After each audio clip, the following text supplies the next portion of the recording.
হে ৰাম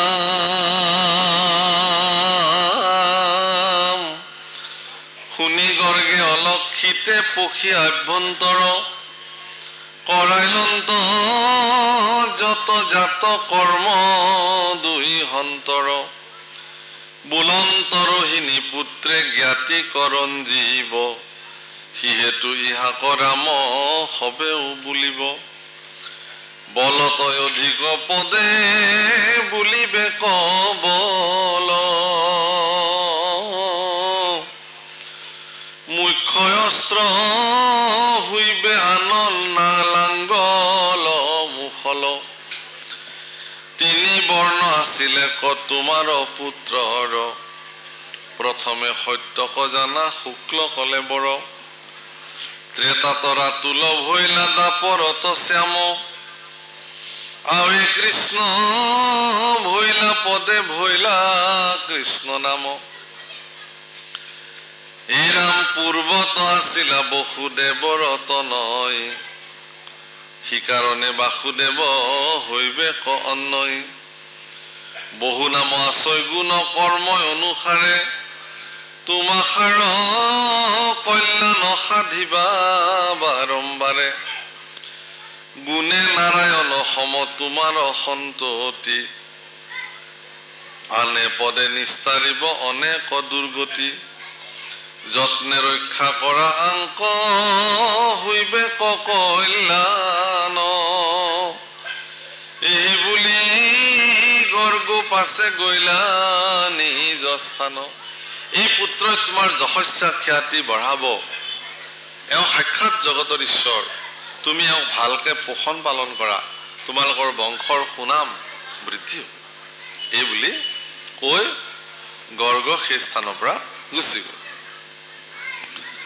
ৰাম পাইলা প্ৰীতি নন্দে আতি গৰ্গবাই ক শুনি পৰীক্ষিত ৰাজা তক হন্ত শুকনি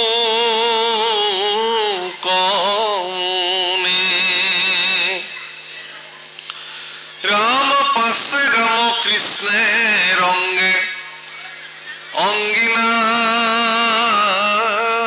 ক যাই ও আন্থুকাৰী কিৰণতে ফুৰন্ত দুই ভাই আৰ শীঘ্ৰে চলি যাহন্তে ঘাগৰে কৰে ধনী পৰম আনন্দ দুয়ো হুন্ত তাক শুনি ৰাম লোক কষে দিয়া জান্ত তিনি চাৰি ভৰি ও মুখ চাই নিচিনি থাকন্ত যে নদৰি ৰাম কৰ্দ মেলে পিত হুয়া আসন্তয়ো লতি দেখি দুইকো দুয়ো মাৱে ধৰন্ত সাৱতী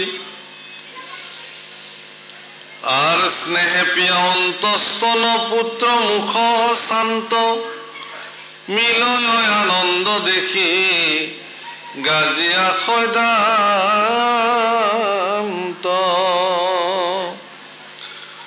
অনেক শিশুৰ লীলা কৰন্ত ব্ৰজত দামুৰিক পাইলে তাৰ ধৰন্ত লাঞ্জত দামুৰি আজুৰি নেই নেৰন্ত তথাপি গৃহ কৰ্ম এৰি বেৰি চাৱৈ সবে গোপী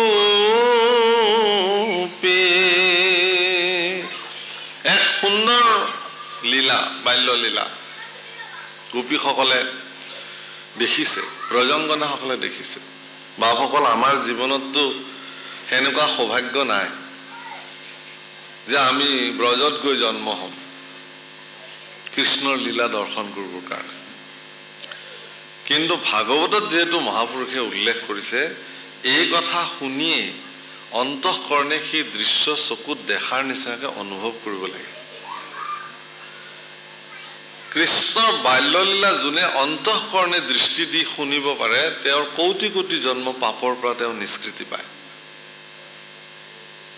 কোটি কোটি জন্ম আপোনালোকে বৃন্দাবনত আমাৰ যিবিলাক মানুহ যায়,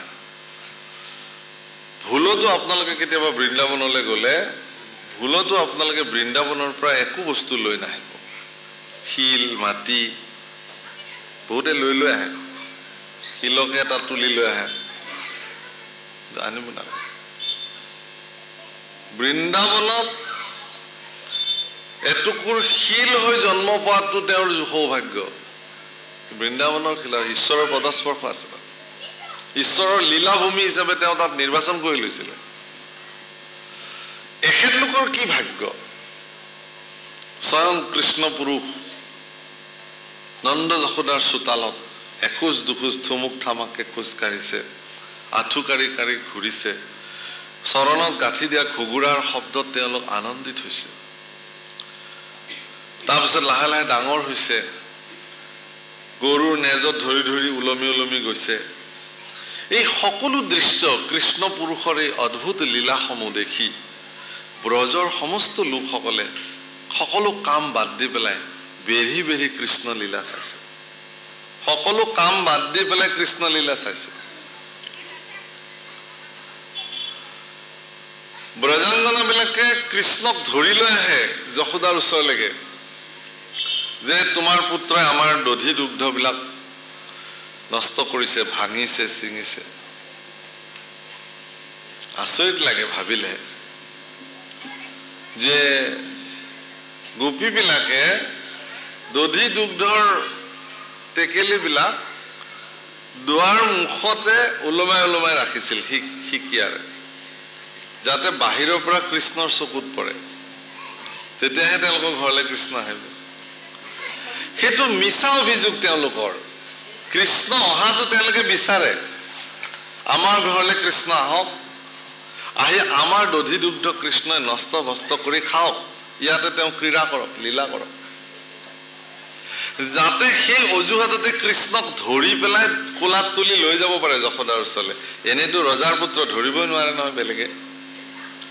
কৃষ্ণক এবাৰ চুই চোৱাৰ হেঁপাহ, কৃষ্ণ পুৰুষক এবাৰ হাতেৰে স্পৰ্শ কৰাৰ হেঁপাহ, কোলাত তুলি লৈ হৃদয়েৰে আলিংগন কৰাৰ হেঁপাহ, আৰু সেই হেঁপাহ তেওঁলোকে পূৰ্ণ কৰিছে তেনেকে।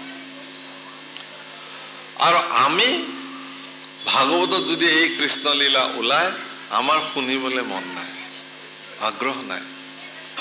প্ৰভুসকল, মই কলো আপোনালোকক, দশম স্কন্ধৰ পদ, দশমৰ পদ যদি কোনোবাই শ্ৰৱণ কৰে একান্ত চিত্তে, আৰু হৃদয়েৰে যদি সেই চিত্ৰ অংকন কৰি তেওঁ হৃদয়ত যদি সেই চিত্ৰ তেওঁ দেখিব পাৰে, তাহলে কৌটি জন্মৰ পাপৰ পৰা তেওঁ মুক্ত হৈ যায়। হীৰা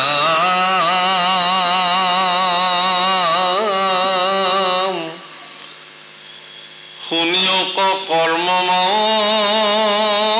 পুত্ৰৰ তোমাৰ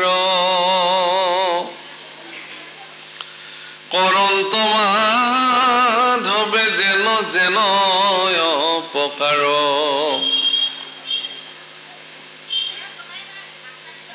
শুনা সৰ্বজনে শিশু লীলা মাধৱৰ, মনুষ্যৰ শ্ৰেষ্ঠ ধৰ্ম নাহি আতপৰ।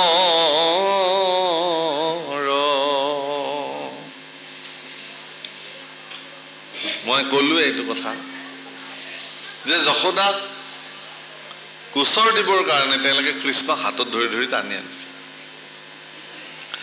এদিন ভগৱানে এটা এনেকুৱা লীলা কৰিলে, গোপীবিলাকে কি কৰিলে, দধি দুগ্ধবিলাক য'ত এনেকে ভাণ্ডত থৈ দিছে শিকিয়াৰে, আৰু শিকিয়াৰ তলত এটা ডাঙৰ পিতলৰ ঘাণ্টি এটা ওলোমাই থৈ দিলে, যাতে কৃষ্ণই ভাণ্ডত হাত দিয়াৰ লগে লগে ঘাণ্টিটো বাজি যায় আৰু গোপীসকলে গম পাই যাব যে আহি গ'ল চোৰ, এতিয়া ধৰিবলৈ লাগে। আৰু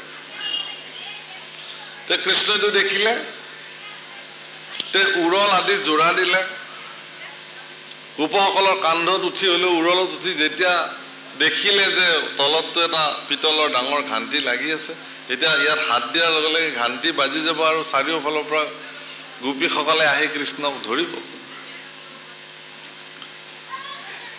কৃষ্ণই এটি বিশেষ লীলা কৰিলে সিদিনাখন। ঘাণ্টিটোক ক'লে ঘাণ্টি, তই আজি বাজিব নোৱাৰ কিন্তু থাক, এনেকে থাক। আৰু আচৰিত কথা, ঘাণ্টিটো নবজাকে থাকিল।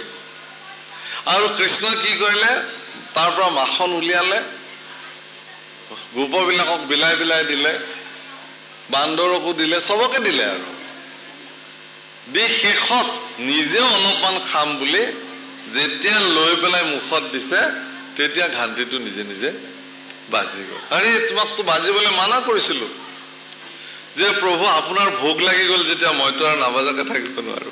আচলতে ভগৱানৰ যেতিয়া ভোগ লগায়, ভগৱানক যেতিয়া প্ৰসাদ অৰ্পণ কৰে, সেইখিনি সময়ত নিয়ম অনুযায়ী শংখ ঘণ্টা দবা আদি বজাব লাগে। যে ভগৱানক যেতিয়াই শৰাই নিবেদন কৰি দিয়া হয় ভগৱানৰ চৰণত, শংখ ঘণ্টা আদি বাজিব লাগে। তেনেকেহে ভগৱানক অৰ্পণ কৰিব লাগে, উৰুলি দিব লাগে, হৰিধ্বনি কৰিব লাগে, শংখনাদ কৰিব লাগে, ভগৱানক তেনেকে ভোগ লগাব লাগে। এটাকে সেই প্ৰভুসকল অকমান উপদেশ আহিছে, আৰু এইখিনি উপদেশ গাই আমি